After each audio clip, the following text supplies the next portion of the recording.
Welcome everyone, and thank you for joining us for our July webinar. My name is Kyle Barnhart. I'm with the GVSU Alumni Relations Office. I'm joined today by Melissa Perino from GVSU's Center for Adult and Continuing Studies, and today's team of presenters from the GVSU Career Center. This monthly webinar series is a partnership between Alumni Relations and the Center for Adult and Continuing Studies, and will feature a range of topics that we hope you can apply to both your professional and personal lives. The focus of today's webinar is career advancement in a virtual work world. Here to lead us through this topic are Lori Staggs, Lisa Knapp, and Brian Bossick. Lori is an Associate Director at the GVSU Career Center. She has worked in the educational setting her whole career with experience in secondary, community, and higher education. She has worked in residence life, advising, counseling, and has over 13 years of experience in career services work. She's been in GVSU's Career Center for the past 10 years and works with students in the Seidman College of Business, as well as with hospitality and tourism management and sport management majors. Lori is a Chicago native, attended Hope College for her undergraduate degree, and lived in Southern California while pursuing a master's degree in educational counseling at California State University. Lisa is an associate director at the GVSU Career Center. She has a background in communications, secondary education, and higher education. For the last 10 years, she has worked as a career advisor in the Career Center and is completing her career coaching certification. Lisa works with students from the School of Communications, the College of Education, the Brooks College of Interdisciplinary Studies, and the Visual and Media Arts departments, English, Writing, and Classics. Additional areas of focus include first-year programming and working with adult learners and continuing education programs, such as the Accelerated Degree Completion Program and the L3 Initiative. Brian has a background in counseling psychology with a special focus on integrating the variables that shape one's personal and career development. For the past 7 years, Brian has worked as the Assistant Director of Career Development Services at the University Counseling Center and recently completed his certificate as a Certified Clinical Supervisor of Career Counselors. Brian works with career explorers who may be undecided, redeciding, or forced to suddenly shift major or career directions.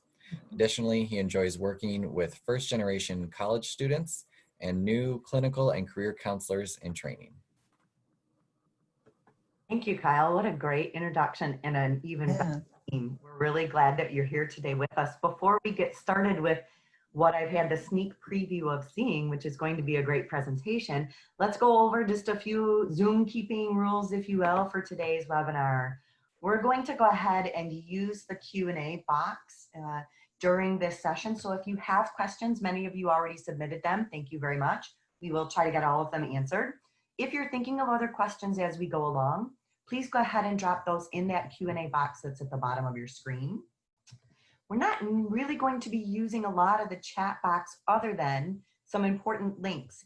As we go along, we'll drop a few links to other websites in there as well for you. I think one of the biggest questions we often get is, will this be recorded? And yes, it is being recorded so that you can get a copy of this afterwards. It will have some additional links in that email that we send out as well. Brian, Lori, and Lisa, thank you once again for joining us. We can't wait to hear, and we'll turn it over to you now. Great, thank you so much. We really appreciate the opportunity to be here, to have this discussion. We recognize that this is important.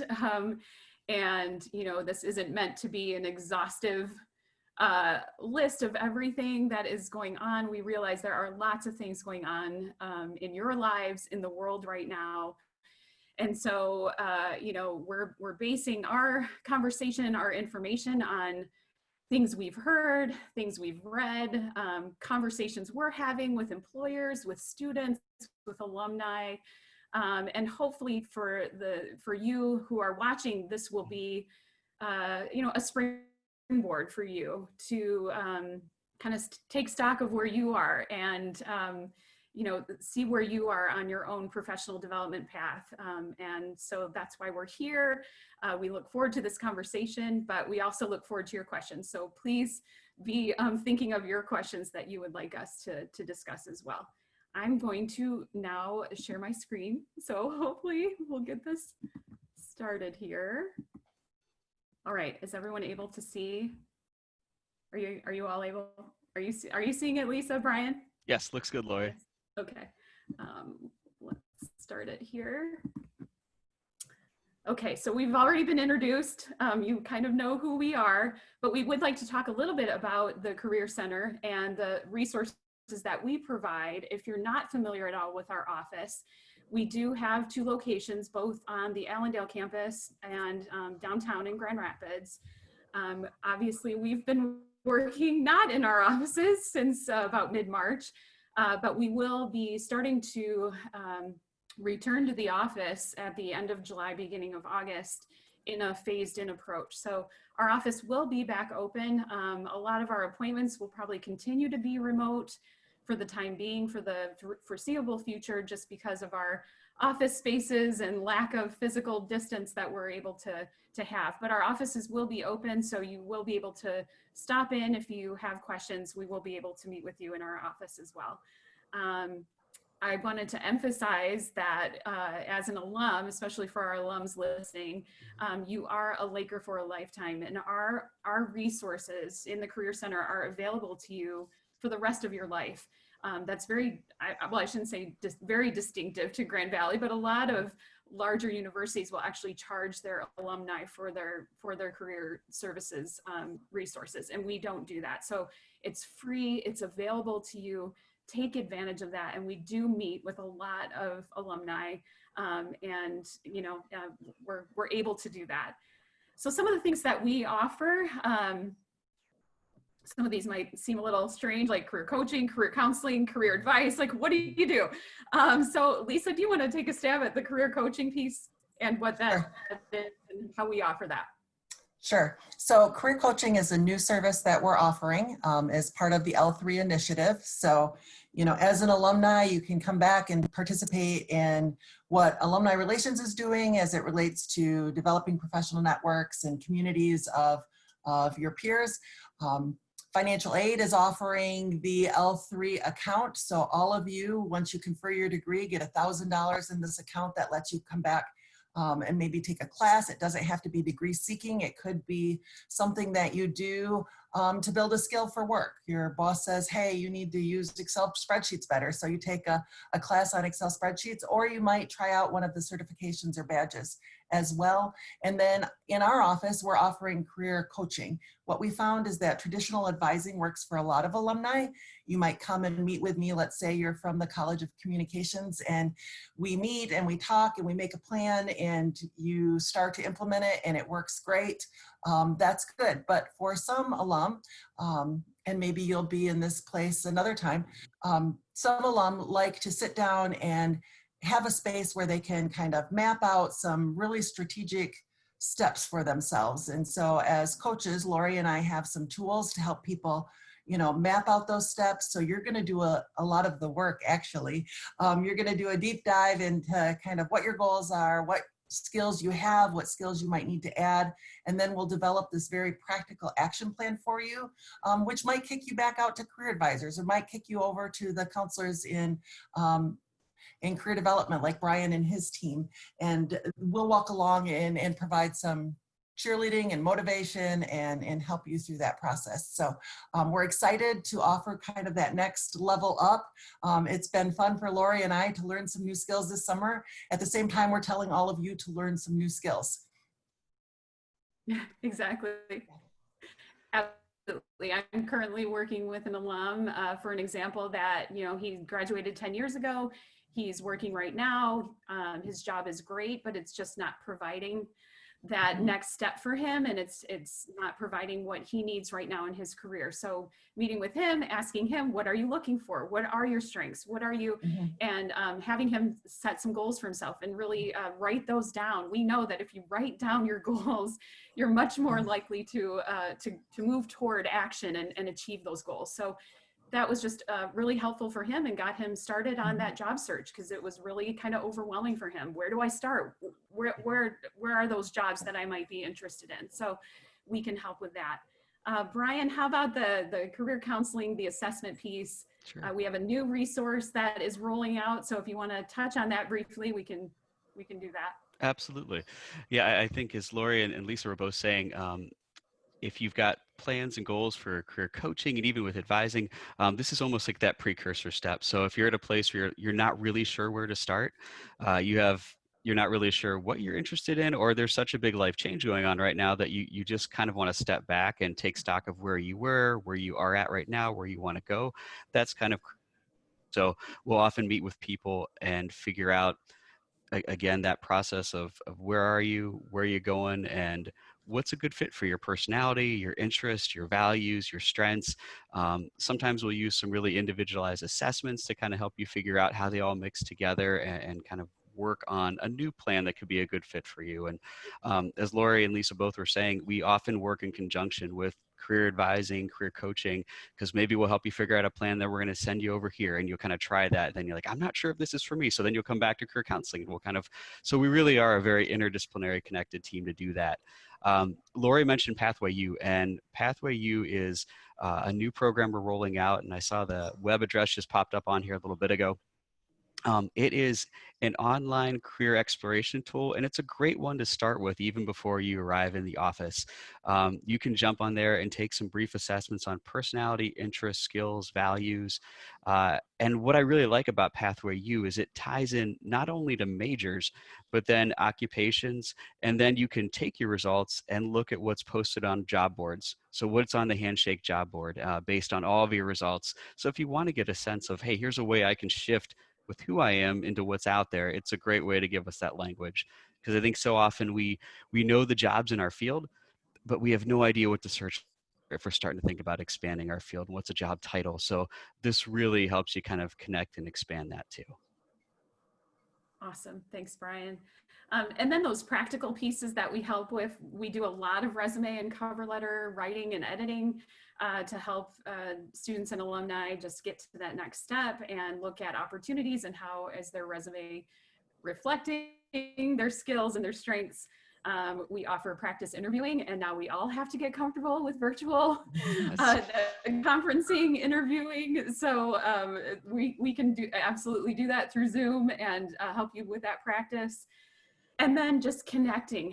I find that a lot of alumni, it's just about how do I connect again? You know, are there other alumni that you can reach out to? Are there people at companies that you know you're interested in that we can help facilitate that introduction, that connection? We do that all the time in our office. So it is about connecting. It is about just getting plugged in, and we can try to help you with that. Okay, so we're going to talk about this virtual reality that we're in, and we decided, and I'm going to have Lisa, because all credit goes to Lisa for our theme here. We're calling it the Job Search Road Trip. So we were meeting the other day about this webinar and what we were going to talk about, and Lisa, what was happening? Where were you? Yes. So I was working from my husband's truck. We had to go pick him up. He was on a motorcycle trip and had a minor accident. He is okay, but we had to go get him.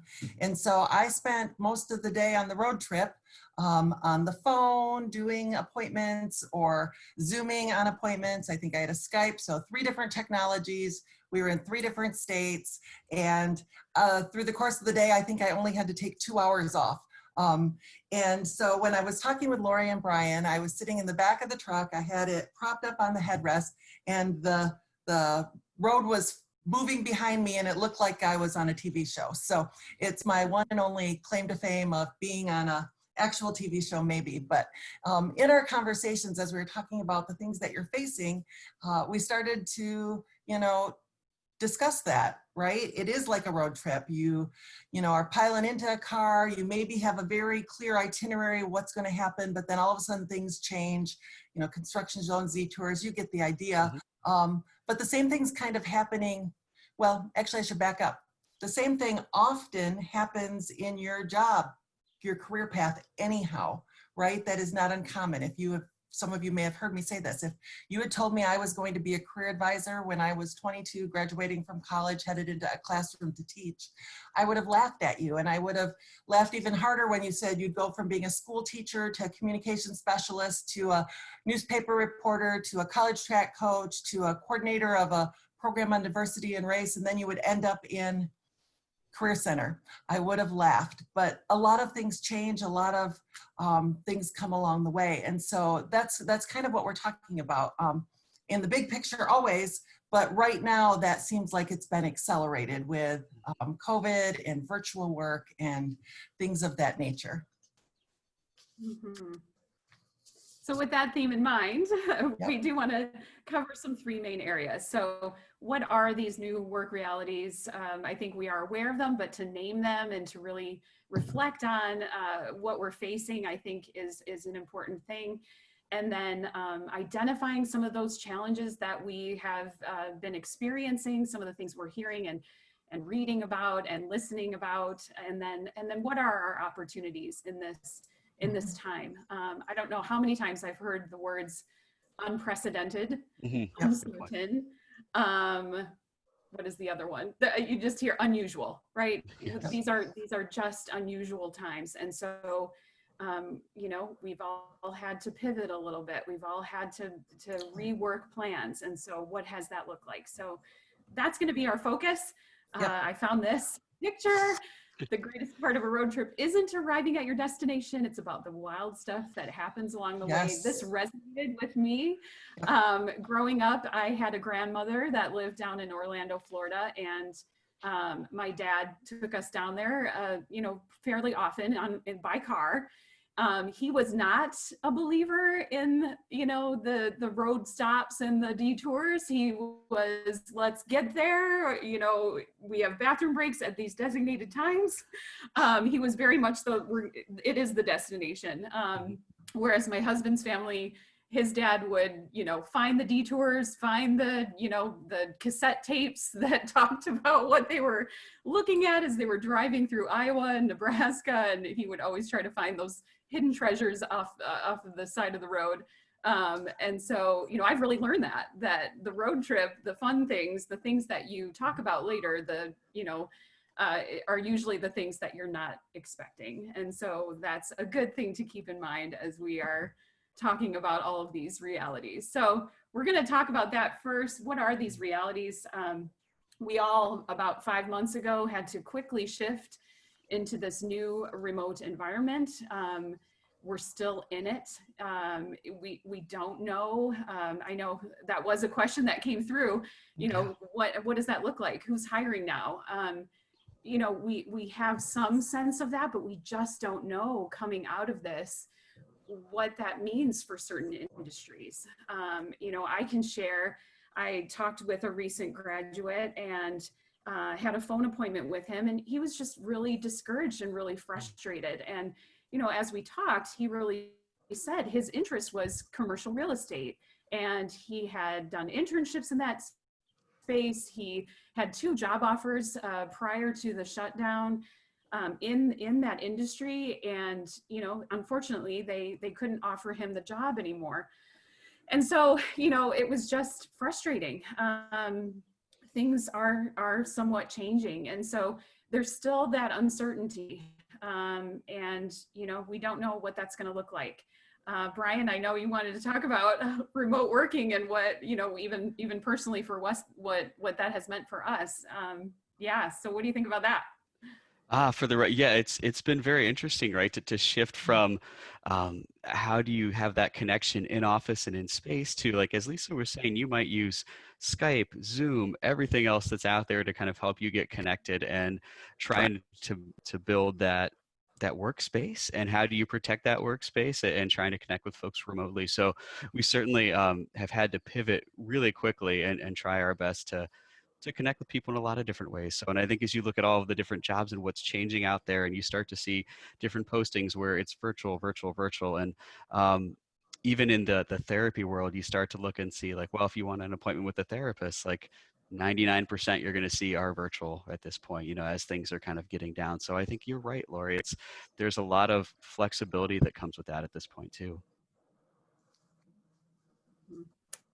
And we've all had to not just shift to remote work, that has come with the additional challenges of not having childcare, having to homeschool perhaps your children on top of trying to do your regular job. Just a lot of challenges to go with that. In talking with HR recruiters, I've been through a couple of handshake webinars. I've talked with some recruiters, especially as we go into the accounting recruiting season, which is coming up very quickly. A lot of companies have said they've invested a lot in their teleconferencing, in their web technologies, so that their HR recruiters can do the work remotely. So, how much of that will continue even after we're kind of post-pandemic?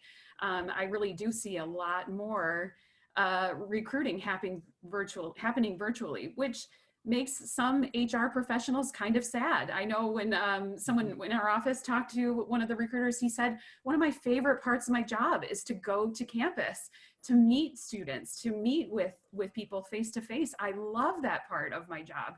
And now that's changing. I won't be able to do that. So just a lot of moving parts and pieces, a lot of shifting happening.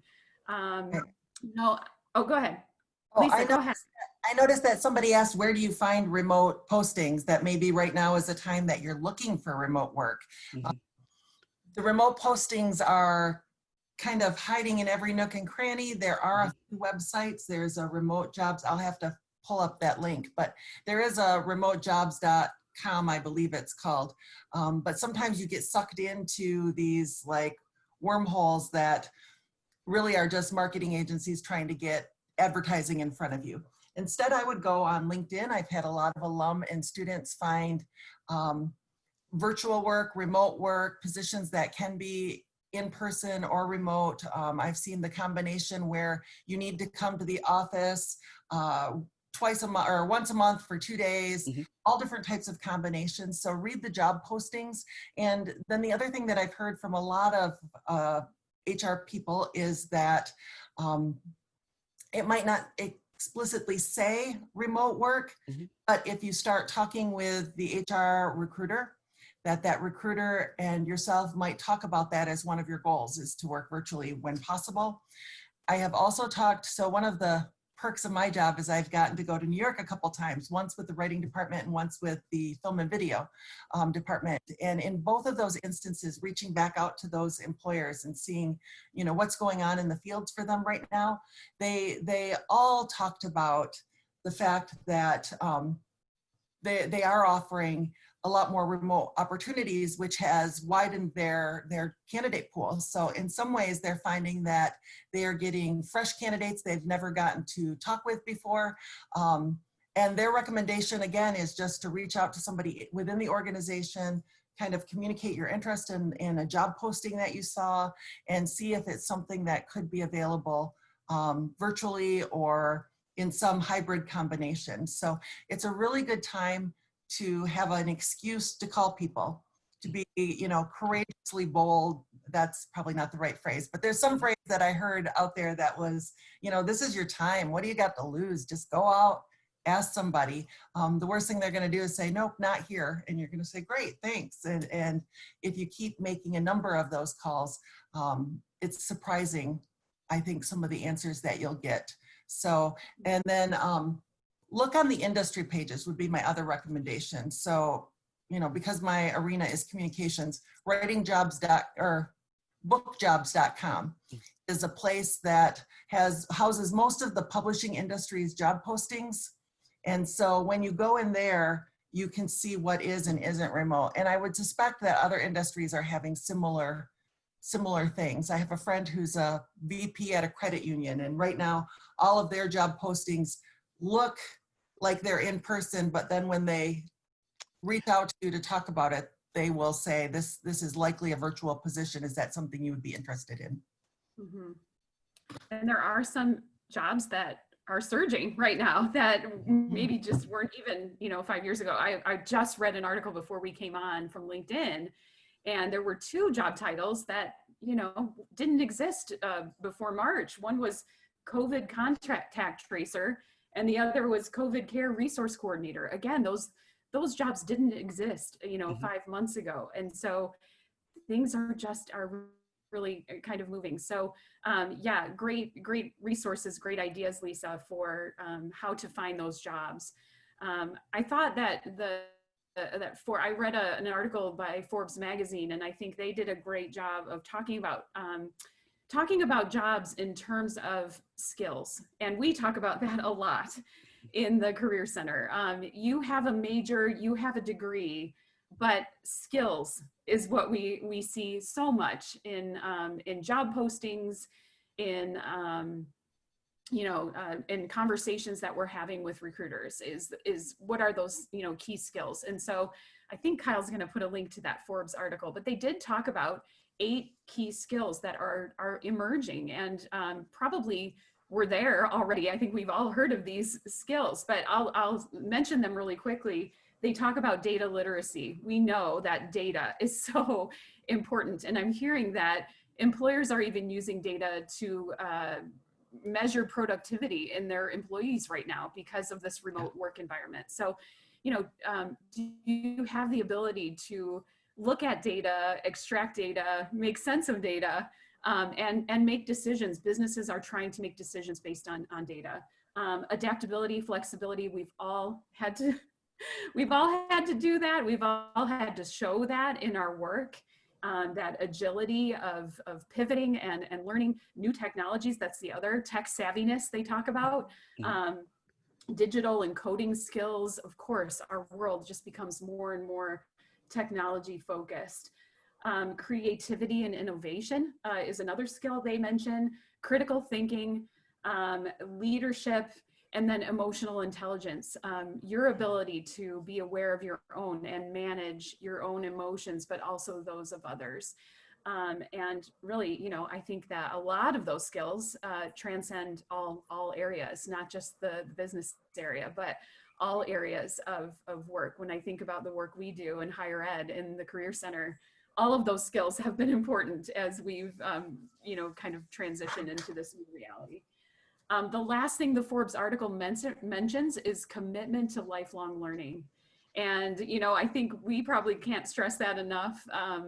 Even thinking about what our president is doing with the L3 initiative, with that whole idea of lifelong learning, skills development. I think as we go, this job market is continually going to change.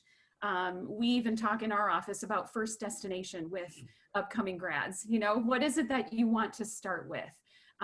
Where do you want to get your start? Because from there, so many things can happen along your career path that can send you down a different direction. One of the statistics Forbes mentioned was, according to the World Economic Forum, in just 5 years, 35% of the skills that are deemed essential today will change. And so that is a real example of how our world of work is changing. And so we have to kind of adapt and flex and be ready for that. So challenges we're facing, we kind of talked about the who's hiring. Networking, I think, is a bit more of a challenge right now, especially as we go into fall, as we talk about, usually we hold so many events in the fall to bring employers to campus to have those face-to-face interactions with students, and we just won't be able to do that. And we know those serendipitous moments of a student walking by an info table and again, having the courage to stop and have that quick conversation with a recruiter. We're gonna be missing that element, but there are still ways that you can connect and network and reach out. Anything to add to that, Brian or Lisa? Ways to network and connect. Like I just said, is that idea of what do you have to lose? And everybody's in the same boat, and some of the barriers aren't there. It's like there's a difference between being the new kid at school and being at a new school the first year where everybody is new, right? So you are still breaking into a culture or a organization in that it probably already existed, but it's never existed this way. So as you're reaching out and connecting, because it is unprecedented, because it is all new and changing, this is a time where maybe some of those traditional barriers that are in place aren't.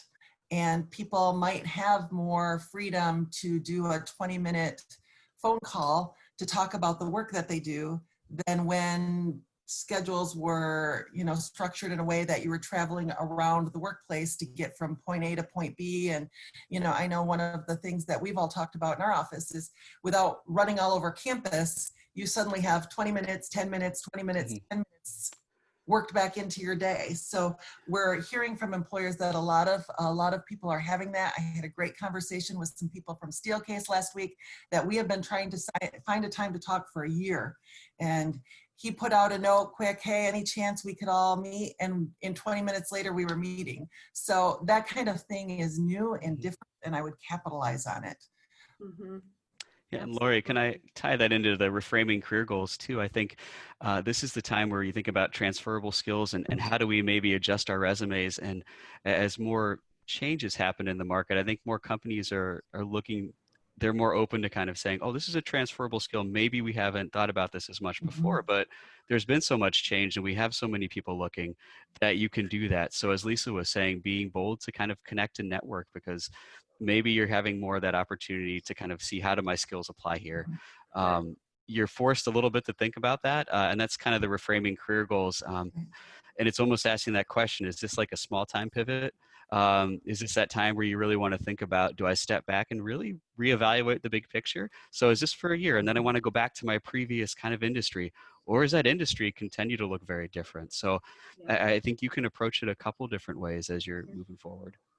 Yeah, going back to the new grad that I had the conversation with, he really had to take stock of what interested him about the commercial real estate industry, and then transfer that into another industry that would still allow him to do the kind of work that he loved. So being his own boss a little bit, you know, the entrepreneurial, having not a set schedule where I'm sitting in an office or, you know, on the computer all day. So, you know, just taking stock of those skills and those things that maybe made you interested in one spot, that can transcend into other areas as well.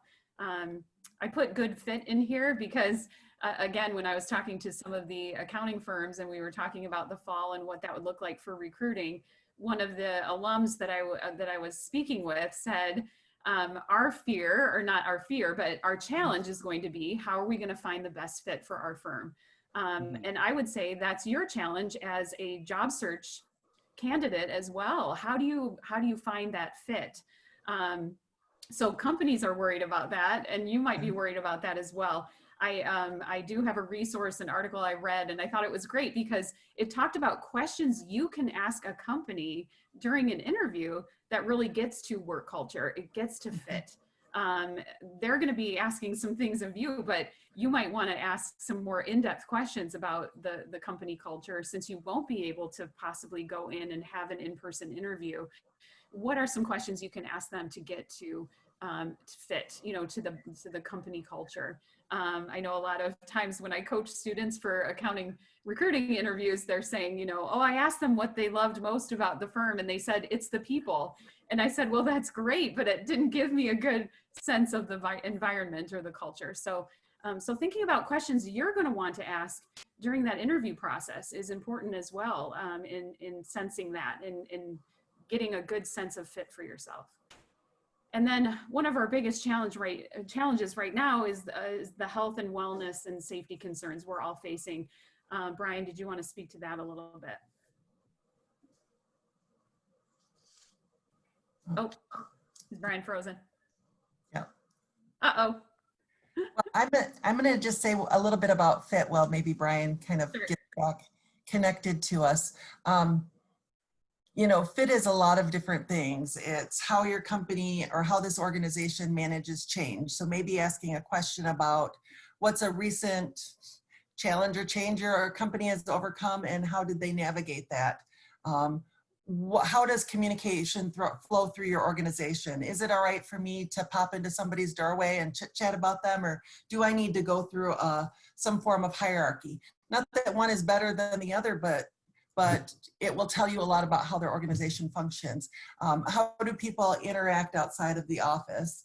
Do you know, like, is it common to talk about your family and your vacations and things of that nature? Or is that pretty much not done here? Those are fair questions. Now, they may come back and ask you, what do you prefer? You know, what kind of environment would you like to work in? So anything you ask, be ready with kind of your preference or response. But it's more than just describe the culture for me. Like Lori said, people will say the people, but about the people, right? So target some of those things that would be important to you, related to workflow, related to challenges and problems, related to communications, related to how things are assigned, how people are promoted. Sometimes will tell you a lot about a work culture as well. So I think Brian's back. I am. I'm so sorry. Speaking of challenges, Lori, I heard you starting to say, and one of our biggest problems is, I'm like, is she going to ask about health wellness? And then it was just gone. And so, well, thanks for rejoining us. yes, no problem. Have you guys talked about health wellness and safety? We didn't, but yeah, if you want to touch on it briefly, we'll do that. Sure, I can do that.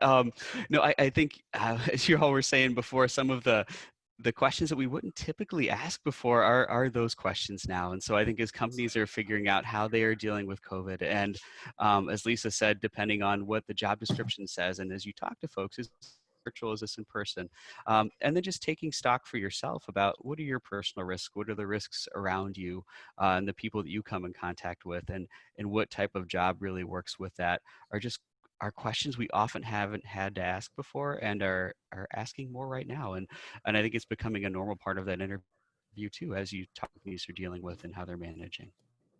Absolutely. Thank you. And being, I mean, I think we need to recognize that this is a stressful time, and you know, do what you need to do in terms of self-care in this time, because we know the job search is intimidating. It's overwhelming.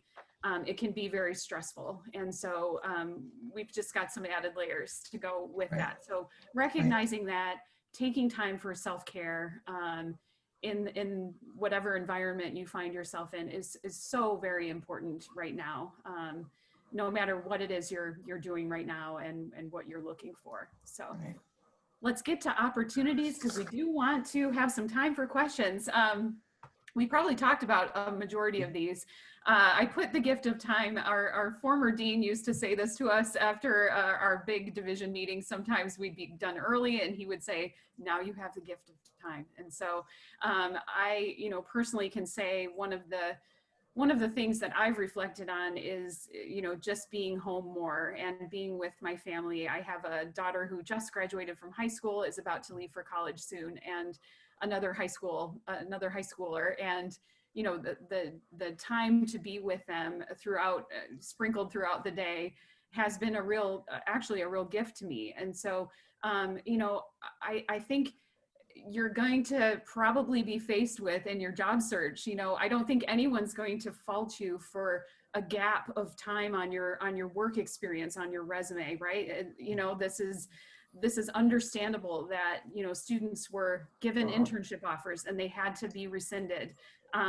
Job offers were kind of taken off the table. So work gaps, you know, are probably understandable at this time, but you might be faced with a question in an interview of, what did you do during this time? How did you, you know, what were some things you were involved in this time of quarantine? So, you know, some ideas about that, taking stock, like we've said, of your own strengths, your skills, that whole idea of lifelong learning. We have a link on our website, on the Career Center website, for things we've noticed, free trainings, free things to upgrade your skills, to upskill. So they're out there. I know Google just said they were going to give away, what was it, 100,000 scholarships for certifications in 3 kind of hot areas right now. So those things are out there. Be looking for those. Be looking for ways you can develop skills in the area, the career area you want to get into. Right. I've spoken with, well, one, I should say, you know, we're referencing employers and talking with employers. Each one of the career advisors are responsible for employers connected to our industries. And so we have Mhm. relationships. We have an amazing employer development team that is working with large companies that hire in all different majors.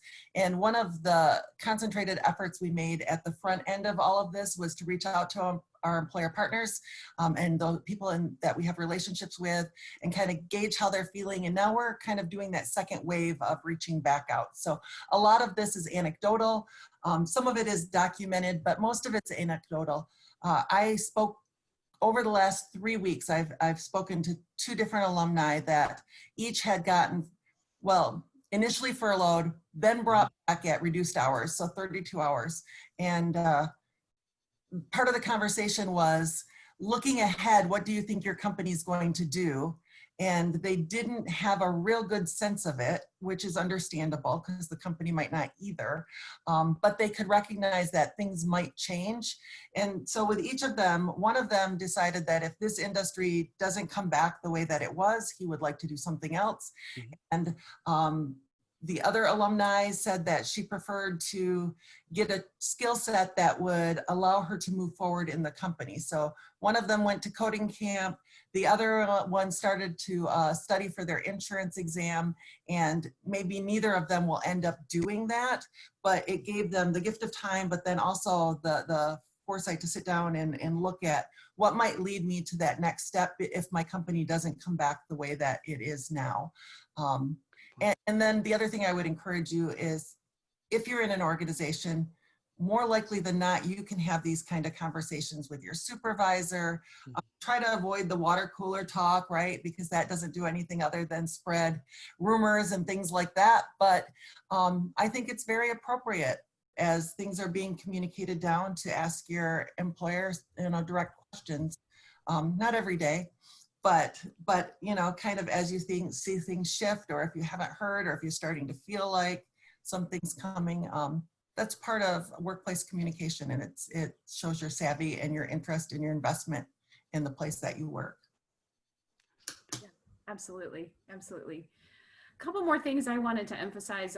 You see on their online resources, we didn't really talk about Handshake, but that is our platform for job opportunities, networking, finding out information about employers. All students have an account on Handshake. If you're an alum and you have graduated probably more than a couple of years ago, you might not have an account on Handshake, but you certainly have access to it, and we can get you set up in Handshake if you would like access to that. So just contact our office.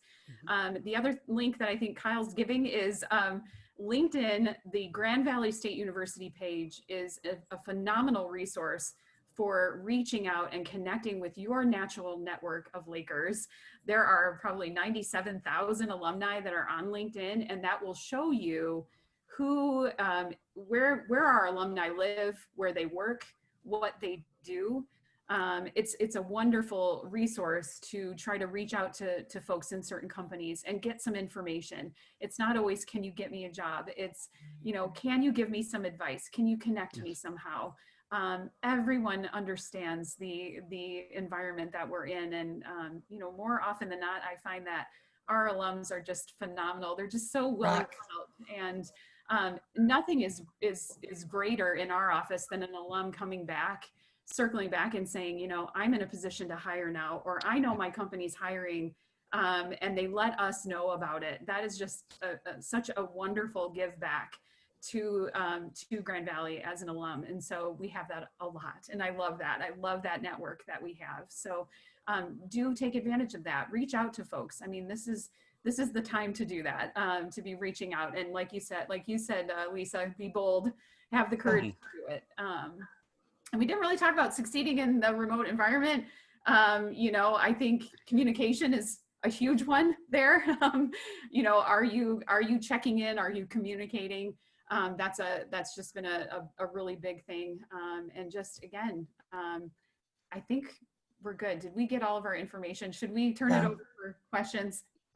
Lori, I can add one or two more things just from the very last slide that was just out there. Oh, sure. So just as far as, I think two things with succeeding in the remote environment too, even thinking about like your home space, and if you are working from home or you're trying to get work done, just thinking about how do you best eliminate some of the stressors, if you can, that are around you, and how do you create that work and home separation so that, all right, these are the couple hours, or this is after everyone's gone to bed, I'm going to focus on my resume and these contacts. Or else it can really bleed together quite a bit. So I think just keeping in mind that virtual environment, and if you're working like at a distance, how do you separate for yourself, and looking at what stressors you do have control over, so you can kind of put those on the side as you're working on those things. Some of the links that I think are going to be shared too. We'll focus on the Counseling Center. We've got a link to some virtual presentations on anxiety, depression, stress management. There's a weekly wellness series link that will also be shared that talks about art therapy, meditation, all of these different things. So if you have 20 minutes and you're working on something and you're getting really overwhelmed, those are free. They're completely virtual, and they can kind of help you go along that way too. The last link on there that was shared too was just, if you're looking for a counselor, there's a link to Psychology Today, and you can type in your zip code and it will show you everybody in your area and what they specialize in.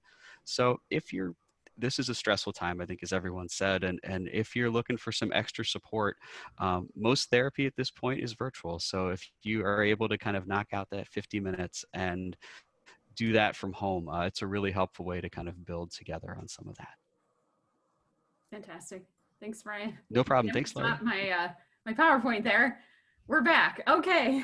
Thank you all. That was awesome. Melissa, let's turn it over to you for some Q&A. We've got about 10 minutes. We might run a little long. Lori, I know you said you have to at least jump off, but if we're still going, for those who are joining us, we'll squeeze in as many That's as right. we can. And then for those that we don't address, we'll try and at least link to some resources in the follow-up, or ways that you can reach out to our presenters or others in the Career Center to get those specific questions answered. So Melissa. That's great. Thank you, Kyle. And thank you, Lori, Lisa, and Brian. Truly phenomenal. You really addressed a lot of the questions that people had submitted in advance, and you gave us more things to think about, but also gave us a bit of a sense of peace and hope for the future. So that is much appreciated.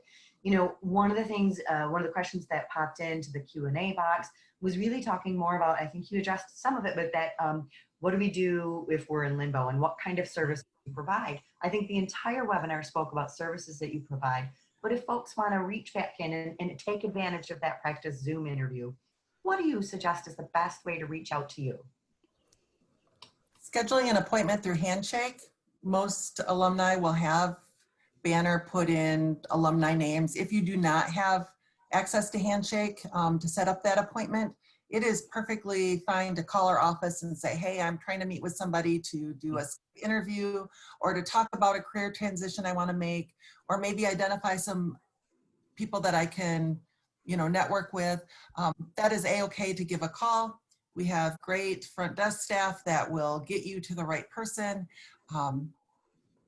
But if you want kind of real-time availability on people's calendars, going in through Handshake is really the fastest way to see that, oh, Lori has 8 appointments during this time and Brian has 2 on Friday. Perfect. Yeah, and I was going to say, if you take Pathway U2, if you're taking those assessments, there's a direct link when you're done that takes you right to Handshake too. So if you're at that place and you're looking at that, like, well, this is interesting, I don't know what to do next, just as Lisa said, click on Handshake, and one of us would be glad to talk you through it. Even if you're fairly sure, I don't think it hurts at all to kind of bounce some ideas off somebody. Or you can also email our general office, Career Center office email, which is careers@gvsu.edu. And our office coordinator is managing those emails and sending them off to the appropriate advisor. And so if it's just, I don't know what to do right now, can you help me? Send us an email. We will respond, and we will get you where you need to be. So careers@gvsu.edu. You are amazing. That is so fantastic. And thank you for that willingness. No, really, there are many folks who say, nope, you've got to, pay a service fee up front or something along. So thank you so much for that. We really appreciate it. Another great question that popped in there was about, what do you see the value of being part of a professional association? Are the employers really seeing the value in that? Or is it maybe pathway to networking? What are your thoughts there? I think there is value for especially for the networking piece. shoot, what was I going to say? There was something that was, you know, I think one of the things that I saw about remote job searching is that whole idea of showing that you're staying connected. So if you're even on LinkedIn and you're following a professional organization, maybe you're reading and sharing articles that are very applicable to the industry you want to get into. That association is going to help you stay active and get that current information, but also you're showing, hey, I am invested in this. This is where I want to be, and I'm learning all that I can, and you're showing it. You know, you're actually showing that with your online presence. So I think professional associations can be really helpful for those two reasons that I mentioned. Yeah. Well, and it's a place that you can build a professional reputation. You know, if Yeah. you read online, there's all this stuff about brand yourself, brand yourself. Really branding yourself in a job market means you're building a reputation for someone who's engaged, someone who's interested, someone who does what they say they're going to do. Yeah. And so that's a space and a place that can start that. Yeah, absolutely. I know someone had asked a question about, you know, being at home for a while. I think it was a stay-at-home mom and then coming back into the world of work. I can relate because I was home with my children for 4 years, and I stopped out of my career. It's not easy. I actually put on my resume that I was a full-time stay-at-home parent, but I also showed that there were some other things I was involved in. I did some, you know, just some volunteer work. My husband was a resident director at the time, so I was in the higher education environment, you know, doing some small group work. So think about if you haven't worked for a while, can you still show some things that you were involved in? I mean, sheesh, we are, right, when we're stay-at-home moms, even now, right, you're working, you're home, you are the, you know, sort of logistics coordinator for everything that's happening in your world. So think about those things too that you can include and talk about, articulate that to a prospective employer. Right, and now is a really good time to volunteer. There are a lot of organizations, especially around, you know, the healthcare system. And nonprofits too, right? And the schools and all of that. And so if you have extra hours in your work week, this is a good time to connect. It lets you try some new things. It feels good, right? It feels good to be out there and connect with society when we're feeling pretty isolated. So.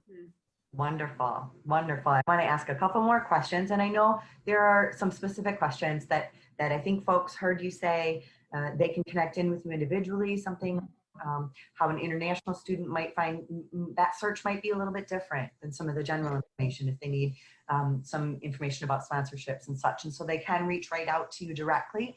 I know another question was about including buzzwords on your resume, right? Is it a good thing because filters will find them? Is that a no, stay away from it because you look generic? And I heard from Lori at the very beginning, we're not going to use the word unprecedented. We'll try not to use it in our language, but we won't use it in our resumes either. But no, what are your thoughts on using some of those buzzwords in resumes? Well, I mean, we can talk about, again, working with business majors and business alumni and thinking about the recruiter's new reality and how it was before too. Yes. You know, applicant tracking systems, they are set up a certain way, and it's difficult sometimes to get your resume through that applicant tracking system. So there is something to be said about keywords, but you have to be strategic about how you use those keywords on your resume. I see so many resumes where it's a skills section and it says hard worker, multitasker, highly organized. Those then kind of lose their impact on the recruiter. It might get you through the applicant tracking system, but the recruiter is going to go, I don't know what that means for you. Right. You know, I see that a million times on a resume. How can you make that keyword unique to you? And that's where we really talk about the customization piece. I think even more so now. Just talked with an alum who said he has applied to 152 jobs, not hearing anything. And then I saw his resume and I said, are you using this one resume for those 150? Yes, he was using the same resume for those 152 jobs. He's probably not having that impact with the recruiter. He's not speaking the language of the job description. So taking that job description, taking those qualifications, skills, requirements of the job and saying, how can I, with my resume, show how I uniquely have developed that skill, you know, not just putting it on the, hopefully somewhere, you know. Right. If you have that skill, how can you display it? Go ahead, Lisa. Yeah. Oh, I'm sorry, I was interrupting. I get No, excited. it's all good. But Yeah. you know, the employer is looking at your resume saying, what can this person do for me? Right? The problem, solve my problem. Yes. Yeah, most of the resumes in the pile probably meet the basic requirements. And so if you can read that job description, if you have somebody on the inside of the company that says, hey, this is what we're really looking for, then you can take something and show an outcome of your hard work. So it might still say hardworking in there some way, but it might be in the context of that outcome. Yep. And you want the employer to look at it and say, oh, I need somebody who can work hard like that, right?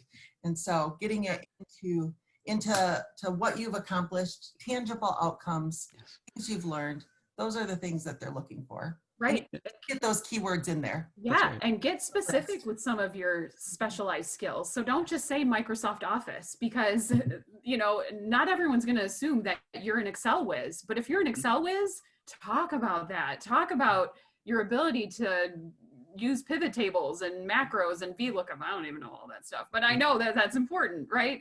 So, so get specific about some of those hard skills, those job related skills, right? Because like we talked about, I mean, that's the stuff they're really looking for, your ability to do that. I mean, can we all say that now we have Zoom skills? Right. Yeah. And if you can embed that into like a previous job description in your action statements, like what a great way to have it in there. So it's not just on a separate part that says skills. Yeah. Absolutely. And so sorry, I am saying we need to look at that resume every single time and really try to think about your intended audience, think about their world, how they're taking in that resume, how they're reading it, and then show them that you can solve their problems. That's so very important. Yeah. That is really helpful information on that, getting the job piece. One of the questions that came in was really about, and Brian, you talked a little bit about sort of searching, some soul searching, if you will, of finding out if this is still the right fit for you. And so if someone decides they do want to leave a role, you know, and they are leaving because of maybe it's a personal conflict or some personal issues, what's the best way to talk with an employer about that? Ooh, that's a great question. Explain that as they're looking for a new role, or is that a whole separate Zoom session that we might need to do a follow-up? Because we have one more question we wanted to pop into. Oh yeah, sure. So maybe that is a deep one. I heard you all take a big sigh there.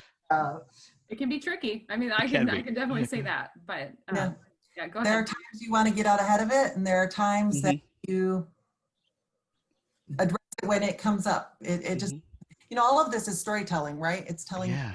And so. And I feel like, oh, sorry, go ahead, Lisa. Oh, sometimes I will refer people over to Brian and his team, though, because telling that story can be really emotional, and you need to unpack it ahead of time before you start to craft how you'll tell it. That's right. And I'd say sometimes, no, thank you. Yeah, sometimes it's when you're leaving, and sometimes it's a little more exciting when you're going to the new place, right? Because your story is then about moving forward. And so we can definitely talk to folks about how they made that shift and why they made that shift. And even if it's a little bit difficult, I think there's definitely ways to do that. That is such powerful information. Thank you so much. All right, the last kind of question, I'm lumping a bunch of them together because there are a lot of these, what might the future of the workplace? There's one in the future. And I actually happen to have a little late box. I love it. Before the webinar, I actually asked it some of those sort of future telling questions. And the reply was honestly, the reply is hazy, try again. Yeah. You've all talked about some of, right, but it's so true. And so try again and try again and try again. And you all have talked about what you're hearing from employers. We've run out of time here. This has been so incredibly delightful, informative, and engaging. We appreciate your willingness to be with us today. Those of you attending, we truly appreciate your willingness to be here and your willingness to share links and resources you found in the webinar chat. Up with an email. It will have a recording. It will have some of these links. You will know how to reach out and connect in with these amazing people. And so thank you very much once again, Lori, Lisa, and Brian. We'll be dropping a survey in that chat right now that we will ask you to take, and just give us your real brief feedback about what worked well for you today and what you'd like to see us change for next time. Thank you once again. Thank you. Thank you. Yeah, thank you for having us. Good luck. Yes. Yep. Bye.